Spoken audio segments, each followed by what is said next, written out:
जम्मू कश्मीर के शोपिया में भारतीय सेना के एक लेफ्टिनेंट रैंक के अफसर उमर फयाज का शव मिला है और इस शव पर गोलियों के कई निशान हैं। शक यह है कि आतंकियों ने उमर फयाज को पहले अगवा किया और उसके बाद गोली मारकर उनकी हत्या कर दी। जम्मू कश्मीर पुलिस और सेना इस घटना की जांच में जुटी है। उनका कहना है कि इनपुट्स मिले हैं। उमर फयाज कुलगाम के रहने वाले थे। सेना का यह कहना है कि इस बात की जांच की जा रही है कि किन हालात में उमर फयाज की मौत हुई। आपको याद दिला दे, पिछले ही हफ्ते शोपिया में सेना के दस्ते पर आतंकियों ने घात लगाकर हमला किया था, जिसमें 2 जवान शहीद हुए थे और एक सिविलियन की भी मौत हुई थी। और इसके बाद बड़े तौर पर एंटी टेरर ऑपरेशन चलाया गया था। जिस तरह से कश्मीर के नौजवान सेना में भर्ती हो रहे हैं, उससे आतंकी लगता है खौफ में है। उमर फयाज की हत्या भी इस बात को दिखाती है कि किस तरीके से आतंकियों के अंदर डर पनप रहा है।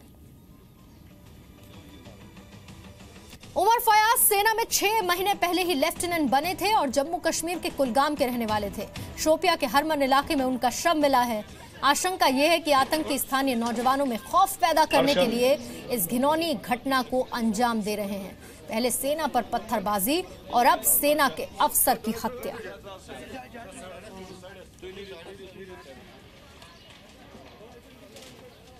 अब तक जो कुछ भी जानकारी मिली है उसके मुताबिक जम्मू कश्मीर के शोपिया में लेफ्टिनेंट उमर फयाज शहीद हुए हैं। शोपिया के हरमेन इलाके में उन्हें गोलियों से छलनी कर दिया गया। गोलियों से छलनी उनका शव मिला है और शक ये है कि आतंकियों ने उमर फयाज को अगवा कर उनकी हत्या कर दी।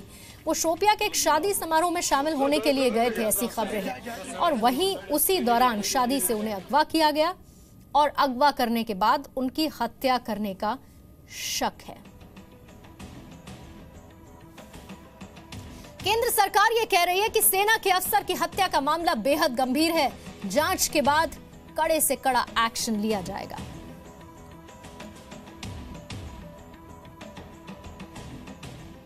अब ये हमेशा की गलत तरीके से भारत देश पर अप्रत्यक्ष सीज फायर का उल्लंघन करना, हमला करना, आतंकियों को भेजना, उसका आना बच्चों को, सारी बातें के प्रयासों में से भी उन्होंने प्रयास किया होगा। उसका निंदा करते हैं और उसकी जांच के बाद में जो भी आएगा सामने, उसका अगर किसी अन्य मामलों से हुई तो सजा मिलेगी, नहीं तो और पड़ोसी राष्ट्रों से ऐसी हरकत हुई तो उसको जवाब दिया जाएगा। आतंकियों का कोई धर्म नहीं होता, ये कई बार साबित हुआ है और आज की हरकत ने ये फिर से साबित कर दिया कि किस तरह से आतंकी देशभक्त कश्मीरी नौजवानों से डरे हुए हैं। कश्मीर के नौजवान भारी संख्या में सेना में भर्ती होने के लिए पहुंचते हैं। उसकी तस्वीरें आप देखते हैं जब बड़ी संख्या में युवक पहुंचते हैं कि उन्हें सेना में शामिल कर लिया जाए। कश्मीरी लड़कों की भर्ती से आतंकी बौखलाए हैं। देशभक्त कश्मीरी नौजवानों के कदम से डरे हैं आतंकी। लेफ्टिनेंट उमर फयाज 6 महीने पहले आर्मी में शामिल हुए थे। आतंकी उमर की हत्या से नौजवानों में खौफ पैदा करना चाहते हैं।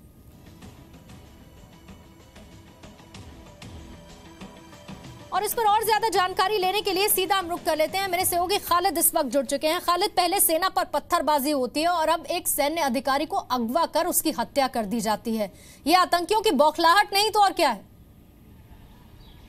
देखिए, निसंदेह ये चिंता का विषय है जिस हिसाब से दक्षिणी कश्मीर में घटनाएं घट रही हैं और लेटेस्ट घटना जो ये घटी है, जिसके मतलब जो सेना ने बताया है कि ये जो सेना का ऑफिसर था जिसका नाम उमर फयाज बताया जा रहा है, 94 बॉर्न है, ये बहुत ही यंग था और सेना के मुताबिक काफ़ी ही डायनेमिक ऑफिसर था सेना का। पेशे से ये डॉक्टर था। ये अपने मैटरनल अंकल्स के घर शादी पर आया था, लीव पर था। इसकी पोस्टिंग अभी जो है अखनूर सेक्टर जम्मू में है और यहाँ पर ये शादी के लिए आया था और 9-10 तारीख की रात को यहाँ जो है शादी पर गया था और रात में ही करीबन 10 बजे पुलिस के मुताबिक बताया जा रहा है, जो विटनेस ने पुलिस को आज बयान दिया है, इसको वहाँ से किडनैप किया गया कुछ अज्ञात लोगों ने, बंदूक बरदारों ने, और उसके बाद सुबह इसका शव मिला। लेकिन पुलिस का ये भी कहना है कि रात में किसी ने भी, फैमिली मेम्बर्स या आस पड़ोस पड़ोसियों ने भी पुलिस को इन्फॉर्म नहीं किया किडनैपिंग के बारे में और इसलिए पुलिस इससे बेखबर थी। और सुबह उसका शव जब लोगों ने देखा तो पुलिस को तुरंत इन्फॉर्म किया गया। पुलिस वहाँ पहुँची और इसकी बॉडी पे 2 गोली गोलियों के निशान बताए जा रहे हैं, जो एक सर में है और एक एब्डोमेन में।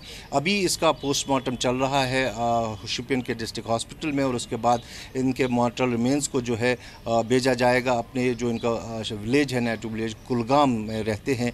और ये भी बताया जा रहा है कि दिसंबर 2016 में ये कमीशन हुए थे, आर्मी में भर्ती हुए थे, और लेफ्टिनेंट इनका रैंक था, पेशे से डॉक्टर थे, मेडिकल यूनिट में ये सेना के थे। 6 महीने का ही खालिद अभी वक्त हुआ था और अब गोलियों से छलनी इनका शव मिला है। मैं लौटूंगी खालिद आपके पास, मेरे से होगी कृष्णमोहन मिश्रा भी इस वक्त मेरे साथ फोन लाइन पर जुड़ चुके हैं। कृष्णमोहन, सैन्य अधिकारी की इस तरह से हत्या कर देना, शव को किसी एक अधिकारी को गोलियों से छलनी कर देना और अब उनका शव मिलना, आपको क्या लगता है, क्या मकसद, क्या मोटिव इसके पीछे हो सकता है आतंकियों का? पूर्णिमा, इसको थोड़ा सा, हालांकि इस तरह से एक सर्विंग अधिकारी जो कि अपने घर आया हुआ है, इस तरह की घटना पहली बार हुई है। लेकिन इससे पहले आतंकवादियों ने पुलिस वालों को भी धमकी दी थी। वो पुलिस वाले जो कश्मीर वैली के हैं, और उनको भी धमकी दी थी कि उनको और उनके परिवार वालों को निशाना बनाया जाएगा। कुछ ही दिन पहले हमने देखा कि एक जम्मू कश्मीर पुलिस के कॉप की भी हत्या की गई। दरअसल कश्मीर में जिस तरह से अलग रखने की कोशिश की जा रही है, लेकिन जो कश्मीर का यूथ है, कई हम ऐसे चांसेस देखते हैं जहां वो मुख्य धारा के साथ आना चाहता है, और उस वक्त जो आतंकवादी और अलगाववादी हैं वो उनको रोकने की कोशिश करते हैं, चाहे वो फिल्म में काम करने की बात हो या भर्ती की बात हो सेना और पुलिस में। इस समय भी ये अधिकारी थे, लेकिन उसके अलावा भी सेना की दो रेजिमेंट्स हैं जो कश्मीर से आती हैं, जिसमें कश्मीरी नौजवान भर्ती होते हैं। उमर फैयाज लेफ्टिनेंट थे 2nd राजपूताना राइफल्स में, वो एनडीए में गए और एनडीए के बाद वो सेना में उनको कमीशन मिला। बहुत अच्छे ऑफिसर थे, हॉकी के बहुत शानदार खिलाड़ी थे और फिजिकली बहुत फिट थे, मोटिवेटेड थे।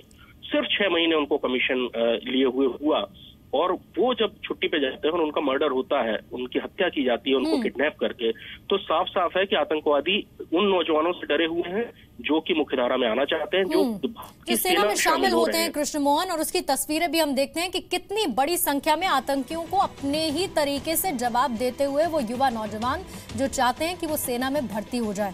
बहुत बहुत शुक्रिया आपका कृष्णमोहन, साथ ही खालिद आपका भी।